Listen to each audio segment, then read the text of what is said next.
Judul kali ini kita berikan tanda tanya di belakang hanya untuk menjadi perhatian. Ini tahun berbahaya atau tahun tidak 2021 itu. Kita tahu bahwa Indonesia di dalam bernegara selama ini punya ciri yaitu tidak punya grand plan dan selalu ikut kebijakan negara lain. Ini kelihatan menyindir, tapi ini realita. Kita teruskan. Contohnya adalah kita selalu menunggu kebijakan negara lain. Misalnya saat ini kita menunggu kebijakan Biden ke depannya bagaimana. Kita tunggu apa reaksi Tiongkok bagaimana. Kita menunggu apa rencana negara lain. Baru kita bergerak berdasarkan informasi yang sudah telat itu. Ke depan ketika new mind mengambil alih old mind di dalam bernegara, pasti beda kelolaan negaranya karena bukan menunggu kebijakan negara besar atau menunggu kebijakan langkah globalis. Tetapi memang kita punya grand plan rencana jangka panjang yang tidak goyang dengan riak-riak kecil seperti gantinya pemerintahan negara lain. Kita punya grand plan yang diam, kokoh, dan sangat powerful. Jangankan riak kecil, gelombang besar di mana Bosman dalam visi 2030 mengatakan akan memprediksi Tiongkok akan menjadi negara demokrasi terbesar di dunia, akan ada pemilihan kepala daerah di sana, walaupun partainya mungkin tetap komunis, namun demokrasi akan menang di Tiongkok. Itu gelombang besar. Kalau gelombang besar itu terjadi, Indonesia tetap kokoh, nggak panik, apalagi heran. Bahkan ketika di tahun 2030 nanti dikatakan Amerika itu compang-camping bernegaranya, kita tetap kokoh dan menjadi negara pemenang. Indonesia tetap menang dengan kekuatan spice-nya dan mineralnya, ditambah kemampuan abdi negaranya yang mumpuni dengan new mind. New mind ini harus memiliki kekuatan membaca tentang masa depan, tentang tren, tentang market, tentang bergesernya hegemoni kepentingan, tentang alkemi baru, dan bagaimana mengantisipasi plus menciptakan counter alkeminya. Apa pemikiran new mind di tahun 2021 ini? Kita review sebentar apa yang terjadi, melanjutkan peristiwa di tahun 2020 yaitu kondisi ekonomi yang 2 kuartal minus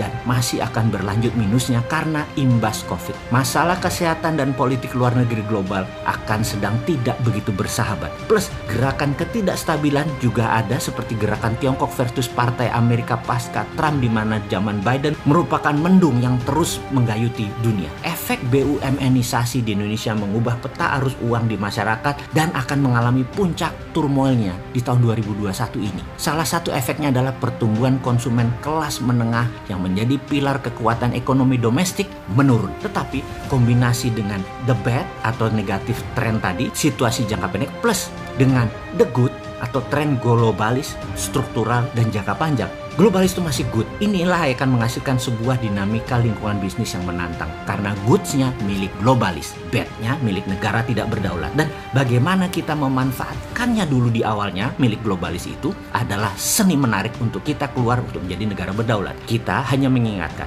tahun 2020 kemarin, growth kita negatif dibandingkan tahun-tahun sebelumnya. Mungkin pertumbuhan di tahun 2021 ini paling pol 2%-an. Ya, tapi jujur deh, banyak yang nggak peduli dengan angka-angka tren pertumbuhan nasional. Kenapa? Karena bagi kita, selama di kantong kita ada uang untuk makan, kita aman. Tapi kalau di kantong menipis karena bernegaranya cemen, ya rakyat akan teriak juga. Secara pribadi, mohon izin, saya bertanya, kantong sahabat saat ini, cek kantong sahabat. Jujur ya, menebal atau menipis? Kalau menipis, apa yang harus dilakukan? Kalau menebal, bagaimana menambah tebal lagi? Sebelum mengurai mikro, kita balik melihat dunia sebentar. Pemerintah Amerika di zaman Biden bukan lagi negara bisnis swasta, tetapi negara berbisnis. Model VOC, swastanya di backup militer. Amerika di zaman Demokrat, swastanya agresif keluar negara Amerika dan tentaranya adalah kekuatan negara menekan negara lain. Kalau New Mind tidak akan tinggal diam menunggu mereka bereaksi begitu. Lebih baik agresif melakukan hal yang sama. Swasta nasional di backup oleh negara. Sama seperti Tiongkok lakukan saat ini. Negara penekan, BUMN Tiongkok memanen. Sekali lagi,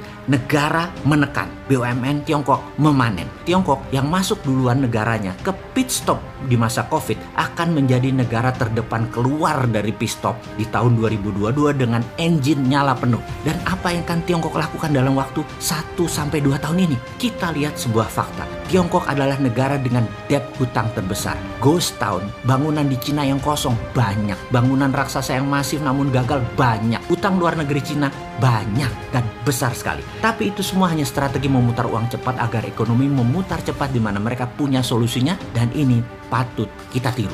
Dengan strategi obor, Tiongkok ekspansi. Obor memberikan hutangan kepada negara yang dalam tanda petik haus namun pendek akal. Proyek cepat kaya padahal ini adalah jebakan obor. Pinjaman uang Cina tadi dijaminkan proyeknya. Kalau perlu Tiongkok minta jaminan pemerintah atau sovereign garanti sebuah negara. Dalam pembukuan di negara Cina yang namanya debt swap, hutang Tiongkok yang besar tadi asetnya ditukar dengan utang dari negara pengambil uang obor. Catatan, Cina ekspansinya pakai BUMN. Di Cina dicatat dalam pembukuannya bisa disuap ke APBN Cina setelah aset negara lain plus jaminan negara setempat melengkapi kekuatan Tiongkok. Tiongkok beri bunga tentunya kepada negara peminjam, katakanlah 8-9%. Padahal Tiongkok dapat bunganya hanya 3-5%.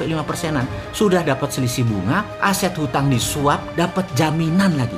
Sempurna sekali cara mereka bernegara. Dan Indonesia terpesona, Bo. Diambil loh bullshit itu sama satu pejabat. Kita kena bunga tinggi, kena trap jebakan aset yang nanggung rakyat semesta hingga anak cucu. Dan pastinya 2022, 2033 akan kerasa banget karena cash flow kita menipis. Indonesia di masa ekonomi bust karena kebijakan tidak pro pengusaha sekarang menghadapi risiko besar di tahun 2021 ini. Kebijakan peningkatan pajak dan pemangkasan anggaran belanja Indonesia secara otomatis akan menimbulkan jurang fiskal atau fiscal cliff. Risiko besar dari kebijakan memangkas secara tajam defisit anggaran ini adalah akan terjadi kelangkaan peredaran uang di sepanjang tahun 2021.